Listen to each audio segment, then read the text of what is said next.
Hello, Bill. We're here for number 2.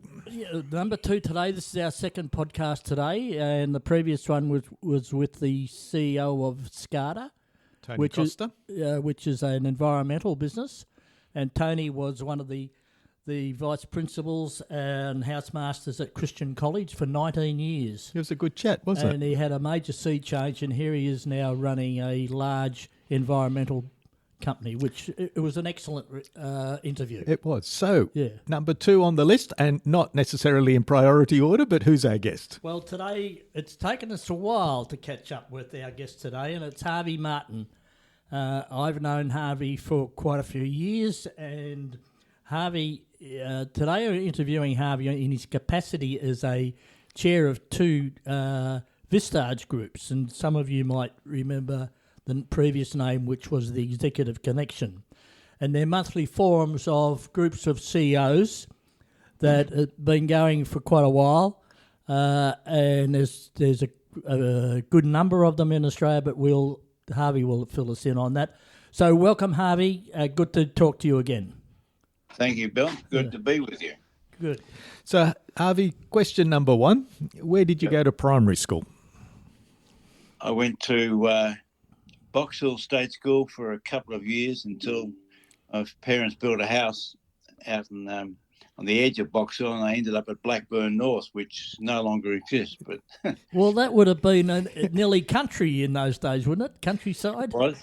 We had orchards around the school, which we used to raid on a regular basis. Yeah, I bet. It's funny how things change. Well, but that's what happens, doesn't it, at the end of the day? Yeah. And high school then was same spot? Box Hill High School, mate. Yep. Not everybody had my advantages. And while you were at high school, did you have any inclination of what you wanted to do? No, I was probably a fairly recalcitrant student. I think I just about held a record for the number of detentions, and I was thrown out of more classes than I attended, I think. And my tipping point was in end of year 9, Form 3 as it was then, and the form room, my form teacher was giving out the reports to each of us, called us out to the front, and he said to me, what do you want to do, Harvey? And I said, well, my dad wants me to go to university, but I reckon with those marks I probably won't make it. And he said, you've got an average of 65. He said, that's all I ever had. That guy, it was the first teacher who was actually said anything positive. So many years later, I saw Peter Gilly's name was at the Melbourne University Library, and I managed to thank him. I said, I'm only here because you said that to me. That's fantastic. That's interesting, Harvey, because our previous guest, who, as I say, was a teacher for 19 years, he had a similar experience when he was a young fellow at school, and and he was into sport and all sorts of things, and one of the teachers pulled him aside one day and just had a nice, friendly, encouraging chat with him. And he said that's what actually set him off in life. Yeah. So that's refreshing. So from high school to where?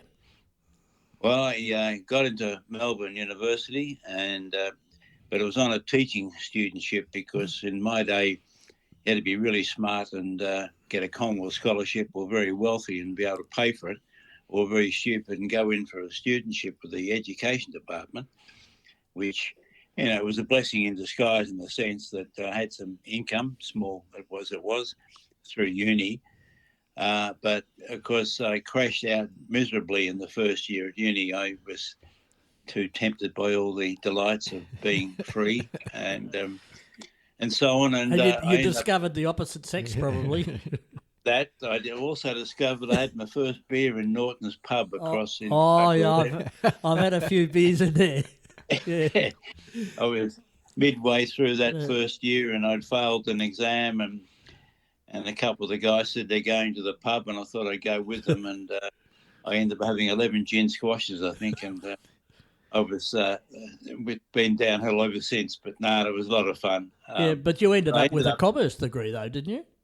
Oh, eventually, I had fairly long career at university, but I did the teaching degree when I got thrown out of uni, and then I got the first posting. I got banished to Yea, and had just the best time up at Yea. It was just a little town, and one pub. No, 4 pubs. Oh, 4 pubs. All right. Yeah, 4 pubs. I actually, in the first few months, I rotated between all 4 of them, looking for something that had half a decent bed and so on. But then I ended up in a guest house, Mrs. Webb's guest house, and anyway, it was a great. I used to come back most weekends. Got engaged in that year, and of course, in those days, you didn't live with your girlfriend. You get married, and we were married pretty young. And my wife Wendy, came up. She was a teacher as well, phys ed teacher, and she was half-time at Yea and half-time at Alexandra. And we lived on a farm out of Yea near Cotton's Pinch. Marvellous year. I played footy with Yea.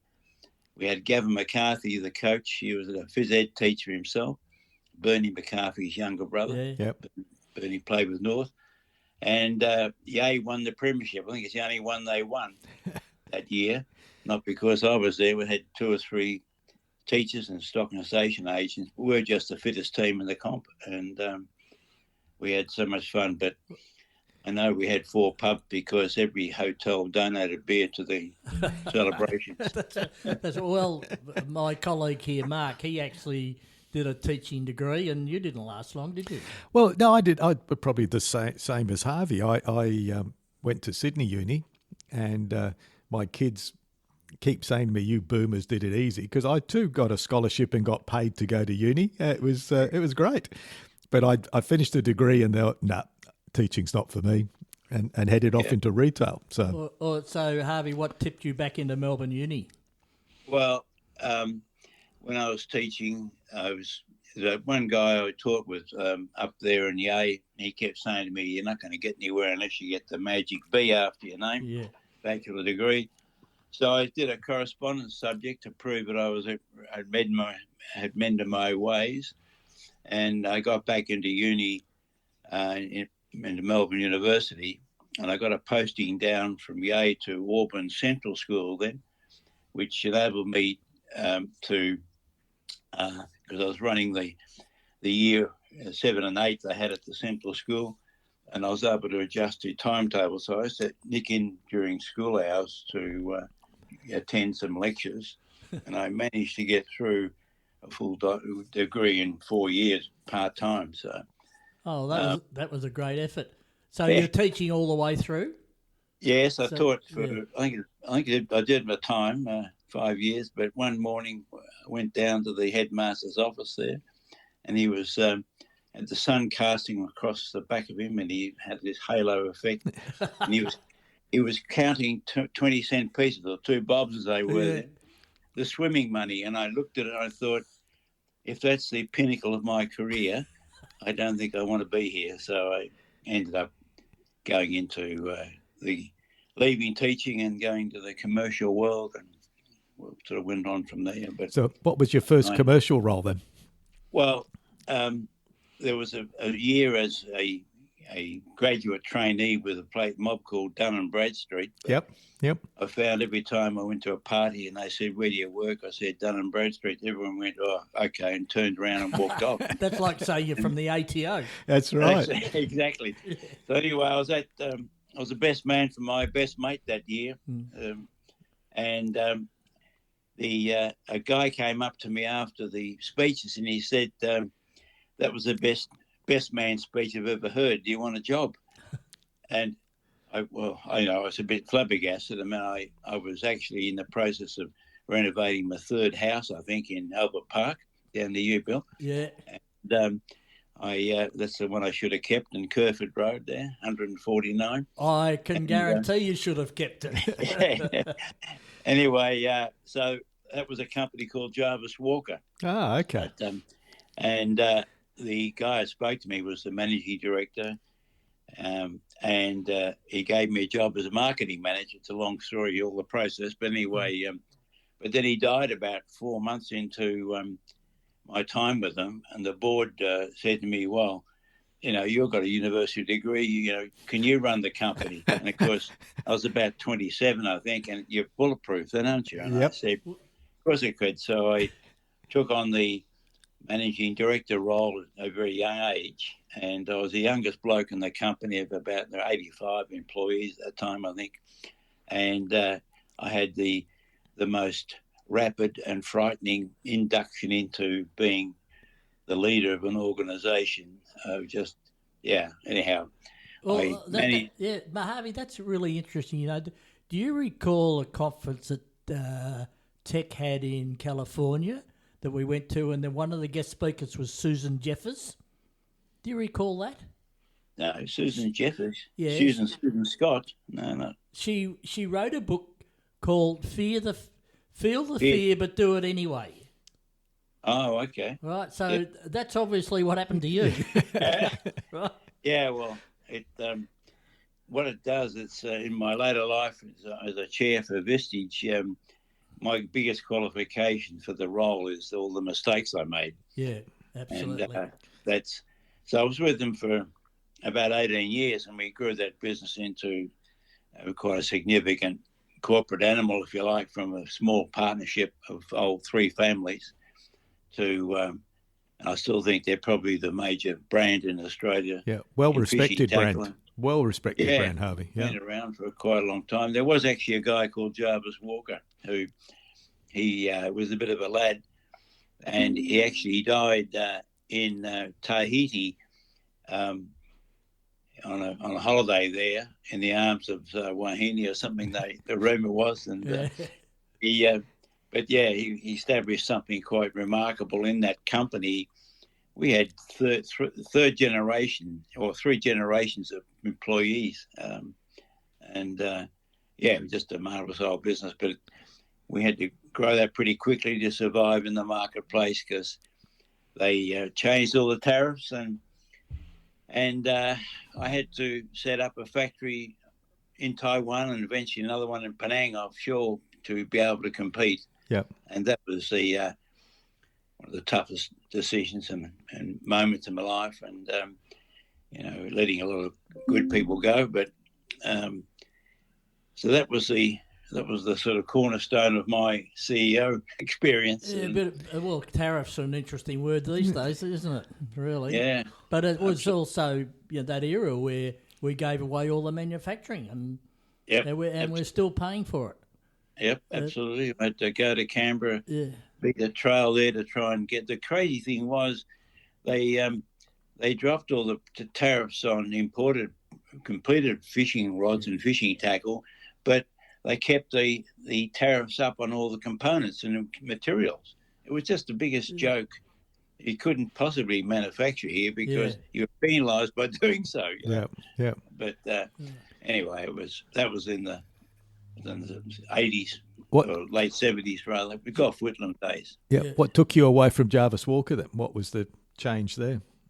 Well, it was pretty simple. I was spending 2/3 of my time overseas. Yep. With going around to the factories. I was very close to a company called Ryobi, who are well known in the power tools and so on, but they were manufacturing a range of fishing reels that we had as an agency, along with a German product called DAM. And I was back and forth to Ryobi quite a bit. They took a shine to me, and I used to help them with their marketing. I mean, the Japanese are wonderful people, but when they started, broaching the Western markets, they just really stuffed it up with some of the things they did and names. I mean, who ever called a motor car Cedric? Yep. That's right. And that the young ones listening would know what I'm talking about. We all saw a Cedric, but anyhow, so I was up and back forth there for some time. In fact, I went back to Japan late last year. I think I remember once I counted up in my passport, so I've been there 67 times. Wow. And it was just, which was a delight. Sometimes it was only for a few days. And anyway, I was doing a lot of traveling. Then I moved the family to California for a year because I was trying to crack the American market. You know, you've got to be on site there. Yep. And and it didn't really keep me at home much longer. All I did was travel the other direction around the Pacific, and I sort of still had to do a lot of travel.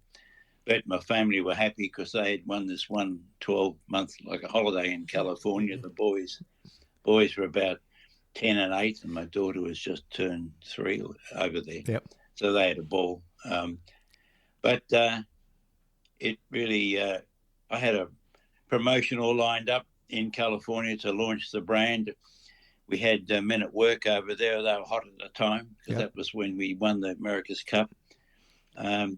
Billy Thorpe was there, and another guy called Tony Barber, who was one of the original Aztecs, who I knew well. Yep. Olivia Newton-John was there, and Pat Carroll, was it? Yes. Anyway, it turned out they're all crazy. They just love fishing. And I had lined them up to go out in this big launch boat to launch the brand in California. Anyhow, sorry, it's a bit long, the story. No, but it's an interesting it's good. story. It's an interesting story. Yeah. So it was all pitched to go. And then on the night before New Year's Eve, my younger brother rang me to say about 1 a.m. Californian time to tell me, he said, Nippy, your factory's on fire. And this is in Nunawading. And I said, yeah. I assumed he's at a party, had a few beers, and he thought he'd stir me up. But it took him about 10 minutes to convince me. So then I had to try and ring to my colleagues, the senior execs and so on, because no one was around. And I finally got onto the production manager at a fiberglass business we'd spun off, another story. And he went round and we lost the warehouse and everything. It was a perfect fire, as they say. It burned all the stock and kept all the records. And anyway, so that changed a lot of things. Yeah. Long story short, the production in the factories in Taiwan and Penang had to switch to local products again. It was in our peak season, of course, Christmas time. And my plans for the USA had to be shelved, and I ended up doing an OEM arrangement with a company called Penn, P-double-N. They're famous for their big gold game reels. And we ended up manufacturing a lot of product directly for them. And it's a long story, but they ended up owning Jarvis Walker along with some of the key managers I put in place there in a management buyout. So it kind of went in a big circle. But anyway, when I came back from the US, I really had enough. I resigned from the managing director role. I just I swore I wouldn't get on a plane for 12 months. I had to drive to Sydney for a couple of times to keep that promise to myself. And anyway, I resigned from the company, from the board. And I started up something that I saw in America, a franchise operation. And it's in, window decorations, home, do it self-market sort of thing. And so I set that up, and I was working from home, and I was coaching my kids' footy teams and basketball teams. And I did say at the time I wanted to spend a whole year at home. I wanted to go to every Richmond football game. I wanted to go to... I hope they were winning in those days. Yeah, no, they weren't. They were adult a bit, but they, they did. But we had the memory of the one in 1980 grand final, to work a bit like now. We're sort of living off our past. Yeah, that's results. right. Yeah. Anyway, I started this business, and it was going all right. I was franchising the idea, which was quite new back then in the 80s and mid 80s. And one day this guy came in and he said, "I just love this business. How much do you want for it?" And I thought he was kidding. So I put what I thought was a ridiculous figure on it. He pulled out his checkbook. And now, I'm exaggerating, but it was almost that quick, though. Yep. And to this day, I look back on, if I had only had a peer group to throw it at to get an opinion, I might have got a lot more for it. But what was the business called, Harvey? Yeah. It was called Stained Glass Overlay. Okay. Oh, right. Okay. So Well, anyway, yeah. I sold that, and I actually went for a few jobs just for the sake of it, because I hadn't been for a job interview for 25 years or something. Yep. So, and there was one that I was quite keen on, and they actually rang. I was flown to Sydney for the final interviews, and they rang the chairman of Jarvis Walker, because I had him down as one of my references. And anyway, he rang me a day later and said, "Are you looking for a job?" And I said, "Oh, I'm just sniffing around, you know." He said, "Listen, come in and have a talk to me." So apparently the structure they put in place wasn't that successful. So they asked me to come in and take up the role. And I said, "Well, I'll do it for 2 years, restructure it, and leave you to it." And the moral of that story was, when I went back, it was the best couple of years of my life. When I was there initially, I just took everything so personally. Yep. Yeah. And when I went back, I knew I was only there for a couple of years. I had a job to do, set up a management team, do the whole product range thing. And I just loved it so much because it wasn't a personal thing. Yep. I took it very seriously, but when I was much younger, I took it so much more personally. And Yeah, I can appreciate that. Now, I know that then you went on to consulting, but I want to talk about, you mentioned before that you wish you had a peer group. Of course, now you've got the ultimate peer groups because you are the chair of 2 CEO peer groups. Just give the guys listening, ladies and gentlemen listening to this, a quick synopsis of how Vistage works. yeah. Well, how did you start it? Was probably the interesting part. How did it start? Or how did you start? How did you start it? I was asked by a guy. He said, I met this guy, Rob Roberts. You might remember him, Bill. I do, yes. Yeah. I met him, and he said, "What are you doing?" And I said, "Not much. I was just sniffing around, sort of a bit of consulting work." And he said, "I reckon you could do this job as a business mentor." And of course, I thought, well, I've made enough mistakes. I reckon I could help a few here. But when I got into the structure of the thing, it was just quite amazing. I went to a group meeting, and I was just agog at the openness, if you like, of what these members of the group I was participating in, just how they were sharing their issues and topics, their joys, their frustrations, their mistakes, and learning from each other. I thought, God, where was this when I needed it? Yep. And that's what got me involved, and why I'm so wrapped into what I'm doing, because it's the old saying, how it's like when my father was at the age, I said to him, "You should be looking at a few retirement villages." He said, "Oh, I'm not ready for that sort of thing, da, da, da." Next minute he announces he's going to one. And I said, "Hey, where'd that come from?" He said, "Oh, I was talking to the boys down at the bowling club." And that's exactly what happens within a peer group. I mean, you'll see people, they'll take much more notice of each other. Yep. You've both been parents. You've told your children, given them great advice, and they go, "Yes, Dad," "No, Dad," but they don't take it. But if Mary says they've got to do it, it's gospel. So I think when you get together 15 or so trusted people that they respect, they will take notice from them in terms of their suggestions and their comments in regards to leading their business. And I think that's the real power of it. Right.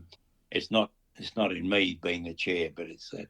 Now, Harvey, key question, because you're chairing these couple of groups of CEOs, what do you think are the biggest issues CEOs face in today's environment?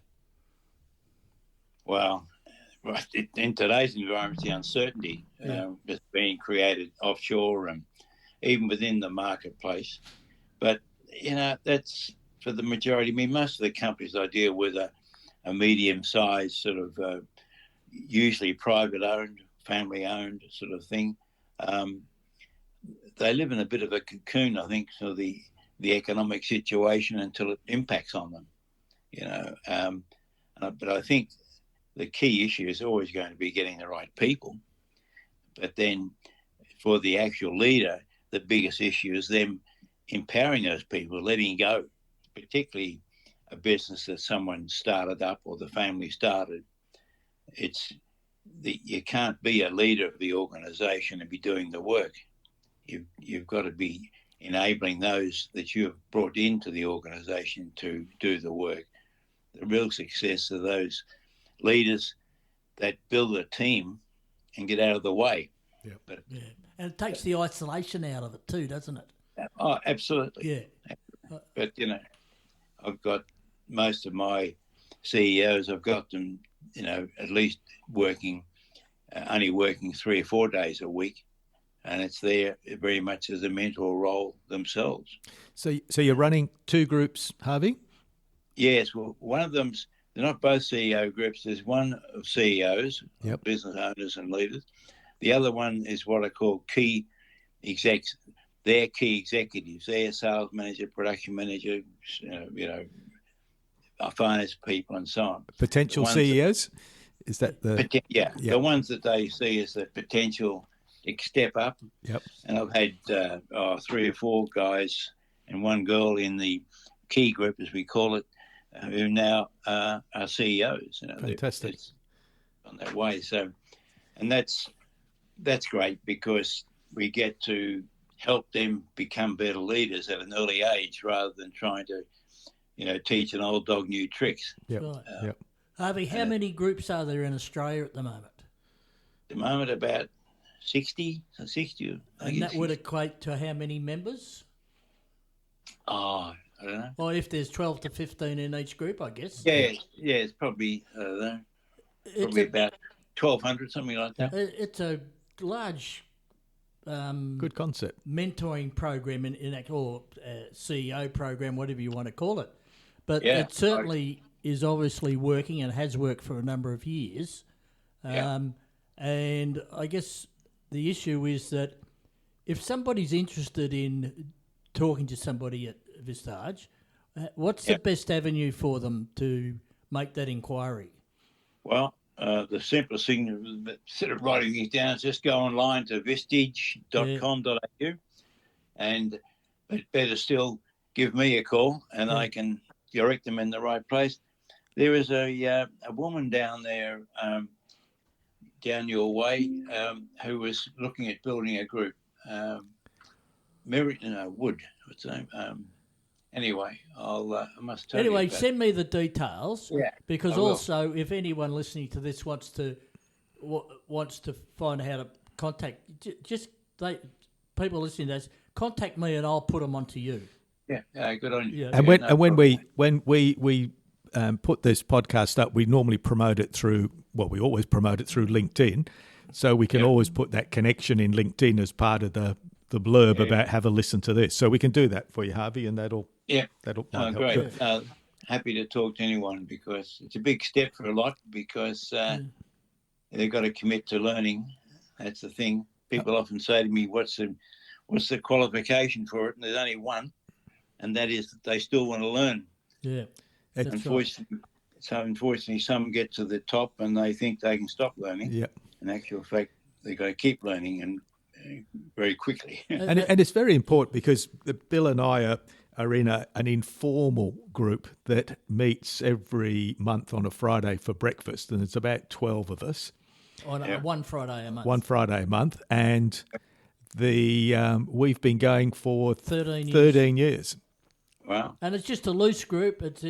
It's all we do is pay for our breakfast, and we are what I call a trusted network of like-minded people. Yeah, good. In fact, you know where I pinched the idea from, right? From you guys. But it's a totally different model. It's not a professional model. No. But the other thing that intrigues me just quickly about your model is that the group generally every year goes away for a retreat. Yeah, well, and that's a powerful part of this program. Yeah, absolutely. Well, my groups, we have 2 overnights.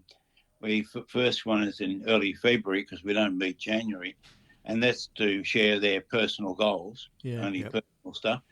And in August we do the strategic review where we pull apart each other's strategies and so on, and provide sort of suggestions and advice in that regard. So, and that's the values in the preparation, not the presentation, as they say. Yeah, no, that's fantastic. That's brilliant, Harvey. And and are you looking for members to join? Are you looking for people to come on board? Absolutely, always looking. Always. Okay. I'm down on women members, so I'd love to get some more women in the group, particularly in healthcare, childcare, aged care, not-for-profits. Just to add another dimension, because we pride ourselves in the diversity of the group. Yep. And your groups are non-competitive as well, so you don't have the same business segment in each group. Cool. You've got We've got to vet that, and before somebody joins a group, I tell the rest of the group, we've got this opportunity with so-and-so.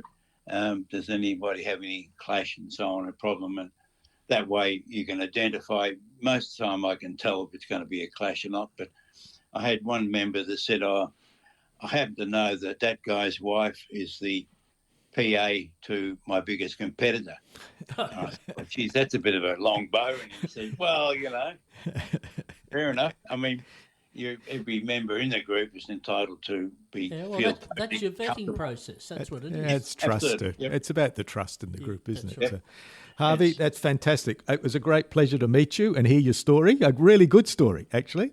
Good. Great. It's been my pleasure, and good to catch up with you again, Bill. Keep well. Okay. Thank you, Harvey. Thank you, Harvey. See you later. Bye. Bye.